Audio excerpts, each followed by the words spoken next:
पालन पोषण करता था भगवान शिव का भक्त।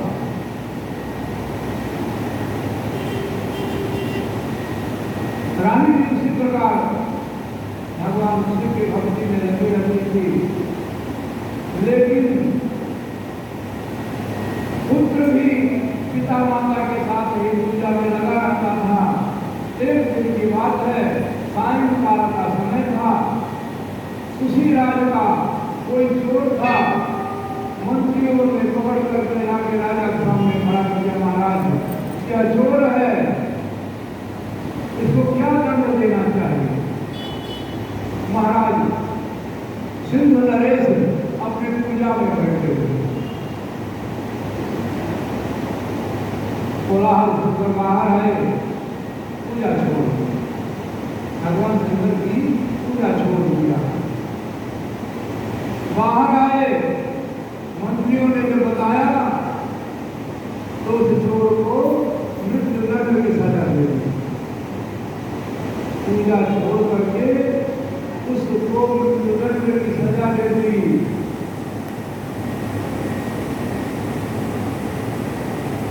और पूजा संपन्न किए बिना रात का भोजन करके सो गए। राजकुमार भी पूजा छोड़ करके और भोजन करके सो गया। महारानी भी इसी प्रकार सो गई। लेकिन महारानी का चरित्र सुनो। महारानी की एक राजा की और पत्नी थी, सिंह नरेश की एक पत्नी और दो पत्नियां थी। तो ये जो दूसरी है, इसने पहले के ऊपर क्रोध करके विस्मान करके आत्महत्या कर दिया।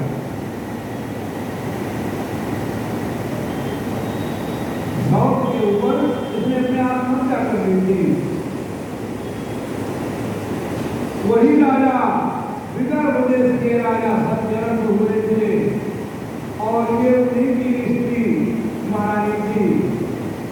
और पूर्व जन्म में जो पुत्र था वही इस जन्म में भी पुत्र होगा। उस भगवान शिव की पूजा छोड़ देने के कारण शत्रु देश के राजाओं ने इसको युवावस्था में ही मार दिया और शौक पर इसने ईर्षा बस अपने प्राण त्याग दिए थे, आत्महत्या किया था, जिसके कारण इसकी शौक ने मगरी होकर के इसे मार दिया।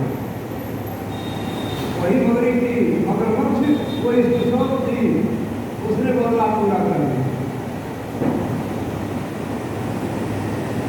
अब माता पिता से इसीलिए हवाला अधीन है। ब्राह्मणी को सारा काम ऋषिवर महाराज ने बता दिया और कहने लगे कि इस बालक को अब निश्चिंत होकर के ले जाकर के पालन पोषण करो। अब ये दोनों तुम्हारे ही बालक।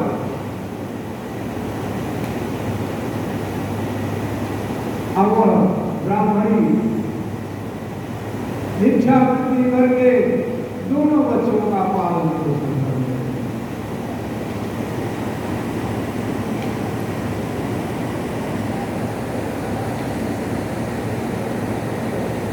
समय अनुसार जब बालक थोड़े बड़े हुए तो ब्राह्मणी ने ब्राह्मण का, क्षत्रिय का और वैश्य तीनों का जरूर संस्कार होगा। अब आजकल तो ब्राह्मण ही बच्चे नहीं, पहले से बाकी पूजा करें, लेकिन तीनों का जरूर संस्कार होता है। तो ब्राह्मणी ने अपने बालक का संस्कार जरूर किया। क्या उस राजकुमार का भी, क्योंकि राजा का राजकुमार उसका भी जरूर संस्कार किया और दोनों को गुरुकुल में एक साथ पढ़ने के लिए डाला। दोनों एक साथ पढ़ने लगे और इस प्रकार सांडल मुनि के आश्रम में दोनों बच्चों ने शाम को मांग विद्या अध्ययन की।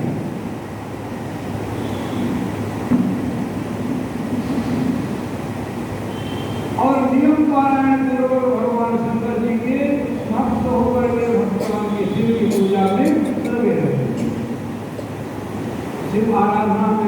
बालकों का समय व्यतीत हो।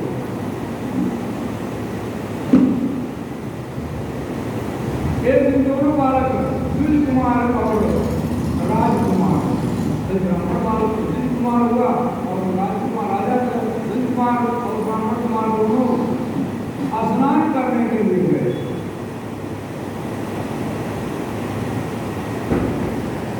नदी में स्नान करते समय उन्हें सोने का घड़ा मिल गया, जिसमें माल भरा हुआ था। धीरे जवाहर दोनों वहां से ले आए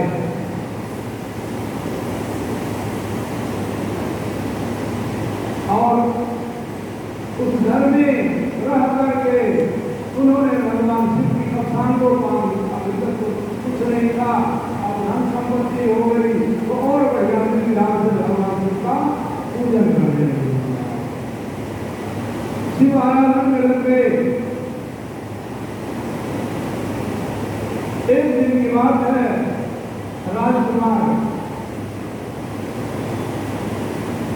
बाहर निकला घूमने के लिए जंगल में, एक अप्सरा मिल गई जो गंधर्व कन्या है अप्सरा।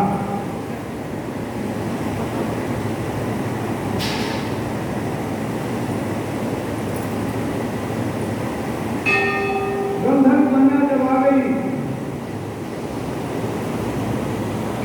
उसे देख राजकुमार उस पर मोहित हो गया। गंधर्व राज ने भी अपनी कन्या का विवाह उस राजकुमार से कर दिया। गंधर्व राज ने अपनी कन्या का विवाह राजकुमार के साथ कर दिया और बहुत सा धन के साथ अपनी कन्या को उसके साथ दिया।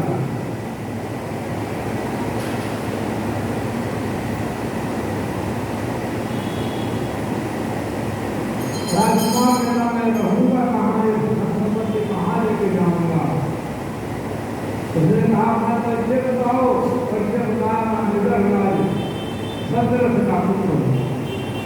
ऐसी ऐसी बात हुई, राजाओं ने मेरे पिता से मार करके मेरे राज्य छीन लिया। गंधर्वों ने उन पर आक्रमण किया और उस राज्य को छुड़ा दिया। विदर्भ देश को फिर से स्वतंत्र करके राजकुमार को उसे दे दिया। राजकुमार विदर्भ राज्य के राजा हो गए और वह राज्य जो कन्या थी वह विदर्भ देश से महारानी हो गई। जो ब्राह्मण बालक था जो हम साथ पढ़े थे वो उस राज्य के राजा का मंत्री हो गए।